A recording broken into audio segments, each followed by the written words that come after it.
Blaf numéro 20. Bonjour mes frères et sœurs, je suis de retour avec vous pour la psychologie de quartier. Alors psychologie de quartier tout simplement parce que je ne suis pas psychologue, mais j'aimerais mettre un peu plus de psychologie entre nous.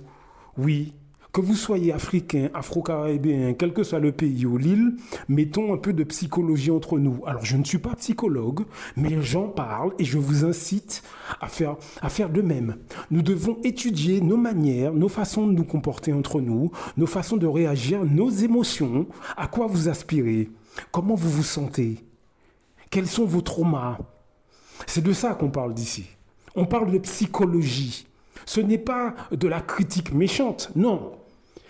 Et en termes de critique, parce qu'une critique n'est pas systématiquement méchante, une critique peut être constructive. Voilà ce que j'ai remarqué et j'en parle parce que j'ai étudié ce phénomène pendant plus d'une dizaine d'années.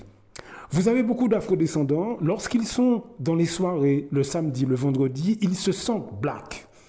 Afrique Caraïbe, ils se sentent black, ils dansent sur du zouk, du dombolo, du reggae, ils ont des dreadlocks sur la tête. Hommes comme femmes, ils se sentent black. Ces mêmes personnes, une fois qu'ils sont au sein de l'espace public, qu'ils sont dehors, une fois qu'ils vont faire leurs courses, une fois qu'ils sont dans les pays d'Europe, dans le métro, ne veulent plus avoir affaire à leurs semblables. Donc il y a un problème de comportement. À ce moment-là, ils ne sont plus neutres. Parce que s'ils étaient neutres, il n'y aurait pas eu de problème. Non, à ce moment-là, ils sont méprisants vis-à-vis des autres afrodescendants au sein de l'espace public. C'est-à-dire qu'avec les afrodescendants qu'ils ne connaissent pas, les afrodescendants qui ne font pas partie de leur famille, ils sont méprisants. Ils les regardent avec dédain. Ils sont agressifs dans leur comportement. Et ça, c'est une psychologie que nous devons regarder en face. Pourquoi ce malaise lorsqu'ils sont devant des afrodescendants qu'ils ne connaissent pas dans les rues? Pourquoi ils sont blacks en famille? Pourquoi ils sont blacks avec leurs amis? Et pourquoi lorsqu'ils sont dans le métro, dans le bus des pays d'Europe, à ce moment-là, les mêmes afrodescendants avec qui ils zoukaient, ils dansaient du dombolo, ils écoutaient du reggae, à ce moment-là, ils sont littéralement hargneux contre eux. Eh bien, c'est ça, dans ces audios, que nous disséquons. Et en fait, je crois qu'il est très important. Que nous regardions ce problème en face. Parce que, une fois encore, ce que j'ai remarqué toutes ces années, c'est que les choses vont beaucoup plus loin. Lorsque ces gens, vous creusez un petit peu le comportement de ces gens, lorsque vous allez dans leur milieu, eh bien, vous vous rendez compte que ces personnes, dans la sphère privée, causent du tort à nos communautés, causent également du tort à nos familles et causent du tort, finalement, à notre image. Parce que les personnes qui font ça dans la sphère publique, on se rend compte qu'ils dénigrent également leur identité et culture, mais auprès des autres cultures. C'est ça la réalité. C'est-à-dire qu'ils sont méprisants vis-à-vis des afrodescendants en public, les afrodescendants qu'ils n'aiment pas, qu'ils ne connaissent pas, pardon.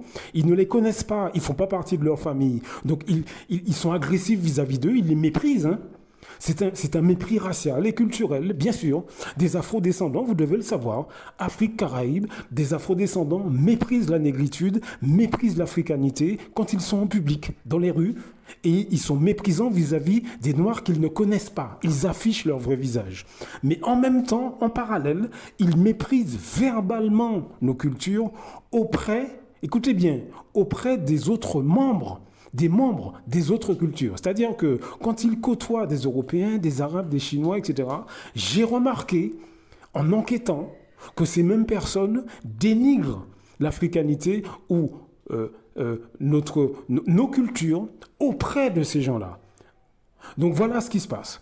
Donc pour reprendre les propos que je tenais dans le dernier audio, j'expliquais que beaucoup d'hommes afrodescendants avaient tendance à ne pas aimer les femmes noires et ils le disaient haut et fort.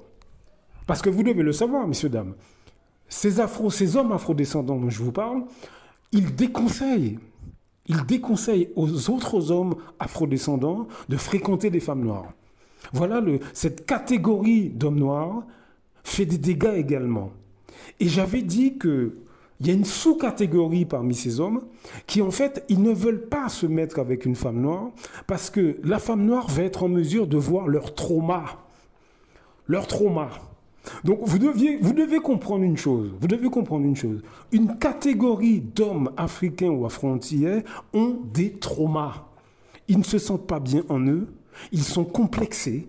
Leur négritude les complexe. Leur africanité les complexe. Cette catégorie d'hommes, ce sont ceux que vous voyez dans les rues. Lunettes noires, belles voitures, parlent fort, toujours en train de se vanter. Ils sont américains, ils sont clairs de peau, ils sont ci, ils sont ça, ils connaissent du monde, ils sont haut placés dans la fonction publique, ils sont fonctionnaires, ils ont une belle voiture, ils ont de belles jantes, ils ont des vêtements comme il faut, leur montre est de marque. Eh bien, ce type d'homme afrodescendant, croyez-le ou non, j'avais dit dans le dernier audio que ce type d'hommes, ils veulent bien coucher avec les femmes noires, mais ils ne veulent pas construire avec des femmes noires. Eh bien écoutez, lorsque vous fréquentez ces hommes de près, lorsque vous discutez avec ces hommes de près, vous constatez qu'il y a une sous-catégorie de ces hommes qui ont des traumas, ils sont complexés. Donc ils en font trop, ils parlent fort, ils font des gestes, ils se vantent, etc. Ces hommes refusent de monter un foyer avec une femme noire parce que la femme noire, elle sera en mesure de pointer du doigt leur trauma. Donc, ils préfèrent aller au sein des autres cultures, piocher d'autres femmes, parce que les femmes étrangères, n'étant pas de la même culture, auront du mal à pointer du doigt un certain nombre de choses. Et ça les arrange. Donc, mon propos est le suivant. Les gars, n'hésitez pas à aller voir des psychologues ou des psychiatres. Je veux dire, il n'y a pas de honte à ça. Il n'y a pas de honte à ça. Les gars, arrêtez de complexer. Vous avez des hommes afrodescendants, Afrique ou Caraïbes, qui sont avec des femmes noires, mais ils ne se sentent pas bien dans le couple. Ils ne se sentent pas bien. Mais pourquoi ils ne se sentent pas bien? C'est parce que la femme noire avec qui ils vivent, elle est en mesure de voir à travers eux. Pourquoi? Parce qu'elle fait partie de cette culture-là. Donc automatiquement, elle connaît. Elle sait comment son homme fonctionne, puisqu'elle fait partie de la même culture. Eh bien, beaucoup d'hommes afrodescendants, africains ou caribéens, sont mal à l'aise vis-à-vis de ça, parce que la femme dans la maison voit à travers eux. Vous comprenez ce que je veux dire?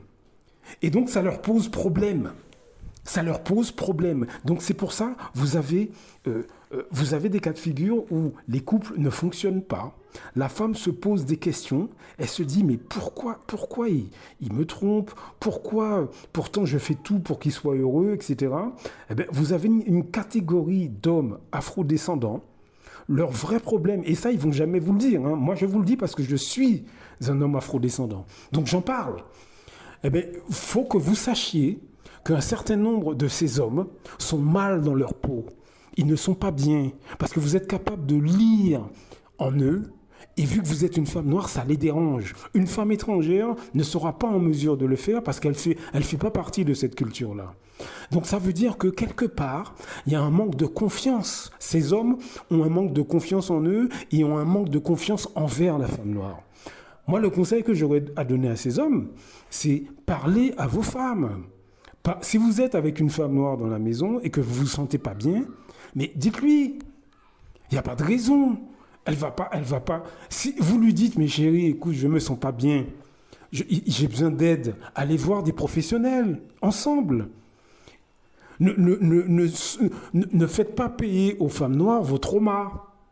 Si vous êtes en couple avec une femme noire, mais vous ne vous sentez pas bien, si vous ne vous sentez pas bien, ou vous lui dites, et vous allez voir un professionnel. Ou bien, si vous voulez vous séparer, vous séparez, mais allez voir un professionnel qui peut vous aider. Ce n'est pas la peine de blacklister les femmes noires et pour aller se cacher chez les autres, au sein des autres cultures. Ce n'est pas la peine de faire ça pour cacher vos traumas. C'est ridicule. C'est complètement ridicule. Est-ce que vous comprenez? Ce qui se passe, c'est que beaucoup de ces hommes noirs se mettent avec des femmes noires qui, elles, ont les mêmes traumas. C'est-à-dire que vous avez une sous-catégorie de femmes noires qui choisissent justement des hommes à belle voiture, des hommes vantards, des hommes à pectoraux, avec des chaînes en or, tout simplement parce qu'elles peuvent les contrôler. Est-ce que vous comprenez ce que je veux dire? Vous avez un certain nombre de femmes noires, celles qui mettent les trucs sexy, vous savez, les shorts sexy, les décolletés, etc. Vous avez une catégorie de femmes noires qui n'ont pas confiance en elles, ok? Et puis, elles n'apprécient pas les cultures noires d'une certaine manière, mais elles veulent quand même des hommes noirs pour s'amuser. Donc elles les attirent avec des tenues sexy, etc., etc. Donc elles se mettent avec ce genre d'homme qui lui-même a ses traumas. Est-ce que vous comprenez ça? Donc lui-même a ses traumas, donc deux traumatisés qui sont ensemble, qu'est-ce que ça donne? Eh bien ça donne des conneries, ça donne des enfants qui sont pas heureux, ça donne des problèmes de couple, puisque les problèmes de fond ne sont pas réglés. Est-ce que vous comprenez? Donc ce qui se passe, c'est quoi? C'est qu'au bout d'un moment, le couple explose. Et ces personnes, ces types d'afrodescendants, parce que c'est une catégorie, eh bien, une fois qu'ils se séparent, ils disent que c'est l'ensemble des hommes et des femmes noires qui ont un problème. Alors que le problème, c'est eux. Non seulement c'est eux, et ce sont les personnes qu'ils ou elles choisissent. Donc, messieurs, dames, allez voir des professionnels, allez voir des psychiatres, des psychologues. C'est pas fait pour les chiens, c'est pas un truc de blanc. Les gars, allez voir des professionnels, des psychiatres, des psychologues, allez les voir. Ils sont là pour ça. Dans la communauté, nous avons des psychologues. Cherchez-les, trouvez-les et allez les voir. Allez les voir. Nous avons des psychiatres, allez les voir. Allez les voir. Donc, n'attendez pas le dernier moment. Si vous êtes en couple avec une femme noire, messieurs, et vous ne vous sentez pas bien, posez-vous la question, est-ce que c'est peut-être vous le problème? C'est pas forcément madame le problème. Hein? Madame, si vous êtes avec un homme et vous faites tout ce qu'il faut pour que ça fonctionne, et que vous voyez qu'il y a un problème, n'hésitez pas à lui dire, est-ce que c'est pas mieux qu'on aille voir un psychologue ou un psychiatre? N'hésitez pas. N'attendez pas.